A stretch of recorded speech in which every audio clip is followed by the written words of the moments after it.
ကိုဝယ်ထားတဲ့ရေမွေးကိုဝယ်ပြီးကမှအဲ့ဒီရေမွေးနဲ့ညီမကြိုက်ဘူးဆွတ်လည်းမဆွတ်ချင်တော့ဘူးဒါပေမဲ့အလကားမဖြစ်အောင်ကိုယ့်အနက်ကိုအဲ့အနက်ကိုပဲပြန်ကြိုက်လာအောင်ဘယ်လိုဆွတ်ရမလဲဆိုတာနီလန်းတစ်ခုပြောပြမယ်ရေမွေးတွေကိုလေယာရီလောက်ပြီးတော့ဆွတ်လို့ရတဲ့နီလန်းပဲဖြစ်ပါတယ်ဥပမာလေးတစ်ခုအနေနဲ့ပြောပြပေးမယ်ကိုကဒီရေမွေးဝယ်ထားရဲဆိုပါစို့ဒါဆို330လောက်တန်တယ်ဗျာအဲ့ဒါကိုကိုကမကြိုက်ဘူးမဆွတ်ချင်တော့ဘူးလုံးဝအဆင်မပြေတော့ဘူးဆိုရင်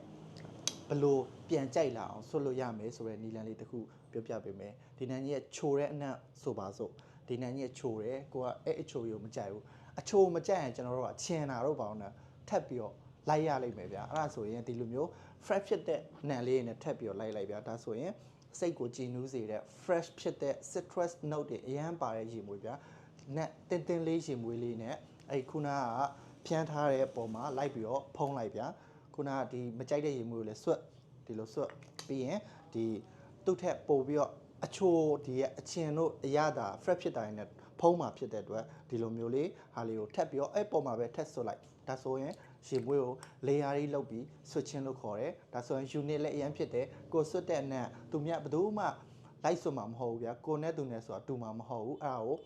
unit ဖြစ်တယ်လို့လည်းခေါ်တယ်လေယာရီလောက်တယ်လို့လည်းခေါ်တယ်ရေမွေးနှန်းတွေကိုကြိုက်တယ်မကြိုက်ဘူးဆိုတာလည်းကျွန်တော်ကိုယ်တိုင်စိတ်ခံစားချက်ကိုမှ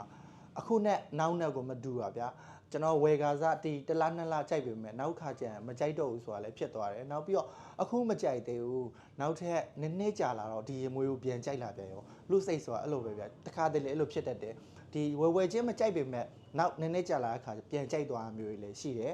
အဲ့လိုမျိုးချက်ချင်းကြီးပြန်မကြိုက်တော့ဘူးဆိုရင်တော့မှဒီလိုနှစ်မျိုးရောပြီးဆွတ်ချင်းအဖြစ်ဒီမကြိုက်တဲ့အနံ့မှာပြန်ပြီးတော့ကိုယ့်အနံ့ကိုကိုပြန်ကြိုက်သွားစေနိုင်လောက်တဲ့အထိလည်းဖြစ်သွားစေနိုင်တယ်ဗျာ